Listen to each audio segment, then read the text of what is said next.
Folks, welcome into the Crossing Swords Intermission Report. The Buffalo Sabres find themselves down 1-0 after a power play goal has been passed in this Omar off some rebounds. It's now 6 or is it 8 straight periods without a goal.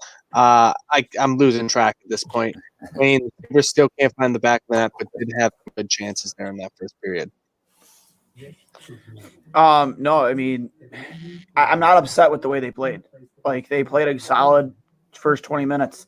I hate using that word, but puck luck, that first goal. Great save by Olmark on the first Ovechkin chance, and then the rebound kind of squirts by him, sits there in the net. The only thing I need to see there, and I think it kind of goes with the narrative of this team right now, is I need somebody diving face first at that puck to keep it out of the net. Like, not just windshield wipe or swing your stick at it. You get your face first on, then get in front of that puck. I mean, even if you fall on top of it and it results in a penalty shot, I'd rather have that than a goal. Mm-hmm. No, absolutely. I'm right there with you. And I think Jake was on your side backing you up on that one. Jake, we saw not a bad period from the Sabres, but not being able to convert has them, playing well against the Capitals, skating with them, but still behind by one. Yeah, like it looks like I said right before we hopped on. It looks like the first couple games they played this year. They can skate with these teams. They can play with these teams. They should be burying chances against all these teams in their division, and it's just not breaking their way. Like, Dwayne, I hate puck luck. I hate that term too. But like sometimes it just don't fucking bounce your way. And bro, like hitting posts like that, and when the way that this team is slumping right now and just coming back. Like, they're just trying, they're just trying to go out there and get anything, anything to get excited about. Anything they get a quick jump, like, oh, we could go up 2-0 on this team quick. Like, that would be, just an elixir for this team. And they just hit posts. And it's just, I just imagine those guys just shaking their head, like, what the hell else can we do out here? But, I mean, they just got to keep the effort up. The effort's been good. And hopefully something bounces their way this period. Yeah, so it's 1 goal in 7 periods. Yeah, not very good coming off of this. Never seen a more cursed team. Yeah, you're right. It's exactly what's happening right now. I don't know why, they're just not finding the back of the net. They're just not finishing. And you can try to blame, I don't know, the coaching, the players, whoever. It's just not finding the back of the net. I think you're getting some decent chances. Not a ton of chances, Dwayne, but when they've had them, they're those good chances that Ralph Kruger wants them to take. You want to know who is fighting the back of the net right now, and it breaks my heart to say this? Austin Matthews, another goal tonight. 15 games. Yeah. I hate it. I absolutely hate it. It looks like our captain's playing hurt, honestly. He just doesn't look 100% or just not fully into it. It's just, this sucks, man.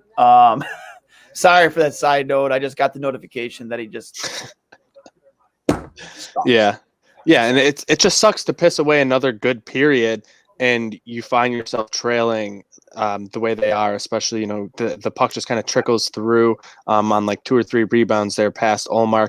Not much you can do facing a one-timer like that on Ovechkin. Up close, he's literally at the bottom of the circle. It's tough to corral that in. He tried, but obviously did not work. But I don't know. What you think? There's any chance here they come out and can actually figure out how to score, Jake? And who do you think it's going to be? I hope I think they know how. I feel like they still remember how. I feel like deep down they can pull that out of them. I don't know, man. I think I've been waiting for the Jack Eichel takeover game to happen since it's gonna happen. One of these nights he's just gonna turn. We know that he does that. That's what they haven't tried everything. That's the Ralph Kruger philosophy. They haven't tried everything. That's the tweet of the night right there. This account, the upside down Sabres logo, that just threw me, bro. I'm very happy that we got to see this. So I've been waiting for Eichel to just take over long stretches of games like he's used to, and it hasn't happened yet this year. So maybe tonight's the night. Any night could be the night, right? Right. Oh yeah. Eichel will score 10 goals in a week at some point this season over 2 or 3 games. Exactly, Dave. I think you're absolutely right. It's at some point. Like, I think he's been too worried about trying to get the rest of the team involved, trying to get everyone going, and he's dishing off in some of those spots where he's an elite shooter, and we saw him take those steps last year. We were going into last year, it was like, all right, that's fine if he's going to be a playmaker and dish it off, as long as you got guys like Skinner and that can finish on his wings. But we saw him take that step to an elite all-around, goal scorer, assist man, like could play that two-way game as well. And we've seen him take a little bit of a step back, whether it's the injury or what, who knows what it is. But Dewey, how you feeling about your Islanders right now? We are down 1-0 due to a poor clearance by Brock Nelson in front of the net. Instead of going boards and out, he decided to just take a lazy backhander and just leave it. We know that open. all too well. Well, that all too well. We call that. We're going on the power play Okposo. here to head into the second here. Sidney Crosby took a late hooking penalty, and hopefully the boys start buzzing here. They look like they got their legs loose. Yeah. We got Wallstrom and Bellows in the lineup tonight, and the kids are looking all right. That's a big game for this division right now because Pittsburgh finds themselves 2 points out of that 4th position behind Washington, 3 points behind the Islanders. They can keep themselves up there in contention. Obviously, this is why the Sabres need to win, because that's going to be a close game. If that ends up as a 3-point matchup, that just continues to crush the Sabres' hopes if they have anything right now. Exactly. The confidence isn't there. They're not finding the back of the net, and that could be the biggest thing. I think once it starts flowing, we could see the floodgates open for a couple of these guys like Jack. I think that's the main guy, him and Skinner. If you can get the two of them going, that's why I put them out there together again. I don't know why you keep splitting it up. You try it for, a period or two, and they just blow it right back up and go back to things that weren't working before. That's why I don't trust, everyone wants to shit on analytics all the time. Well, it's pretty obvious the team isn't paying attention to analytics, because that Reeder, Ekin, Okposo line still together. They have some god-awful numbers. They're one of the worst lines in the entire league, but they continue to trot them out there together. So they're obviously not listening to analytics. So, shit on expected goals for all you want, Mike Carrington, but they're not listening to the smart analytics people anyways. No, bro. And that's what, there's no consistency, because as you were going through that, and I'm thinking about that line has been together the whole fucking time, but every other thing else has been switched around, and there's something to wanting to switch up your lines and try to find that right mesh. That's awesome. And trying to find that right mesh of guys and see if they can get something to click. But there's also something to, this team didn't have a training camp or preseason to get to know all these new players. Can they at least play with the same guys for 5 games? I know it's a shortened season and there's more pressure to get the dubs now, but let these guys build some chemistry. Now they can't even practice together. So you got to be creative in trying to get chemistry going, because the team's having trouble scoring and having trouble producing. Yeah, you have to play essentially every other day for the rest of the season. Yeah. You're going to just have skates essentially most of those times on those days, and a lot of them are going to be optional. You can't practice and play every single day of the week. So it puts them in a very tough situation to figure that out. That's why you need the power play to really get gelling. I think that's the biggest thing, because you're not going to be able to work on that power play throughout, the season and throughout the year. We've seen them do a good job with it, even though, that goal was disallowed last week, but it is what it is. Continue to, maybe figure out how to translate some of that power play success to 5-on-5. They circulate the puck well. When they pass the puck across the ice, you see it generates those opportunities for those shooters like Olofsson.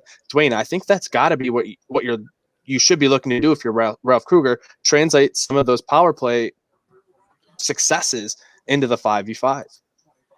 I agree. One of the things I will, if they let me through. I had an hour and a half yesterday.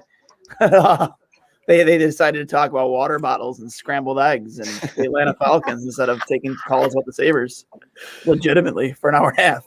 Anyways, one of the things I think that Ralph should try to do, and I know it's not always the right thing to do, is maybe try and match up lines as far as your defensive pairings go. Try and get Rasmus Dahlin on the ice as often as you can with Jack Eichel. Just get all of that creativity and just that elite skill all on one line together, 5-on-5, and just get it going that way. I mean, let's be real. guys like Brendan Montour aren't going to do that. Even Jake McCabe, as good of a season as he's having, I don't like. He's not an offensive defenseman necessarily. Like, get Darlene out there when you have Jack out there, like that, like, or even your second, like specifically Jack, because you got to get him going too. You have to just put all the skill out there in certain situations, 5-on-5, and just go for it. I mean, maybe that's a way to get your 5-on-5 going. Like, I don't know, man. They don't seem to consistently control the neutral zone. I always thought that, with adding guys like Hall and Stahl, like your puck possession numbers would go up. It's not even so much that anymore. It's just, it's about average. It is, and about league average. They're doing better in expected goals than previous seasons, but Corsi is kind of averaging out now. Yeah, elite skill complements elite skill, and that's why I think you just get Darlene out there because you got to get him going too. Just do that until you get him going. You might take a loss here and there, true, but like Jake said, even in a shortened season, the advantage you have of this shortened season and BS division is because you could literally see standings flip just like that. Oh yeah, you get on a run, they can. Yeah, you're taking points away from everybody. That's the exactly. thing. It's not like you're going to West Coast and just taking points against every game's almost like a 2-point, a 4-point game. Am I wrong? Like no, not at all. Especially when you're playing teams like the Capitals who are in front of you in the standings. This is a huge win. And if you win again tomorrow night, you're right back in the conversation for playoffs again. Yeah. Like, if you rip off 2 wins here, like it's that easy. And I should say that it is that easy. Just rip off 2 wins here, and you're right back in the thick of things. Yeah, and we only saw Jeff Skinner for 324 time on ice at 5v5 that period. Not enough time for a guy like that to be able to figure things out. Oh wow, Dave! Shout out Dave. Using promo code Trainwreck. Yes, it does save you 20%. We're not lying to you. It also gets you free shipping for some of the best products out there. Shout out again to our sponsor, Manscaped. Best in men's below-the-waist grooming. They offer precision engineered tools for your family jewels. Dave. This 7,000 RPM motor in this bitch That's right a lot here. of RPMs. That thing buzzing. You can use it in the shower. It's waterproof. Skinner on the 4th line, not on the 3rd line. That's how bad it is. Like, it's giving us. I'm sick right now, and it's making my head ready to explode. I feel like an astronaut who went out without a helmet right now, and the Sabres are just making my head whoosh, and it's ready to blow. I think we need to figure out a way to put the puck in the back of the net. I'm gonna say that. I'm gonna go with who's gonna break the schneid? I'm looking at the names and I'm like, I don't think any of those guys are gonna score. I'm gonna hope that it's Cody Eakin, because I love his hair. There we go. Love his hair. I'm going with Cody Eakin. Anyone else got any predictions? Who's gonna score here for the Sabres in the second period? Because we need some positivity here. Maybe if we give those positive vibes, we're super negative last game.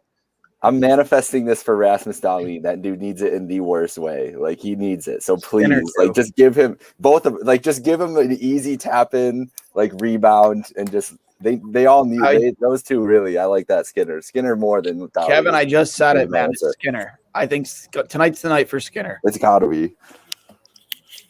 I mean, Borgen, Lazar, Skinner. I'll take anyone. That we're referring to Skinner as obscure. There's some random guy. Skinner. He's obscure to the goal column right now. So essentially we can call him whatever. Just don't call him late for dinner, but he's late for goals. So we just want to, give a shout out to everyone again for tuning in for the Crossing Swords first intermission report. We'll be back for the second intermission as well. Again, make sure you get over to manscaped.com, promo code Trainwreck, get yourself 20% off plus free shipping. And we only got 3 words left. Let's go, Buffalo.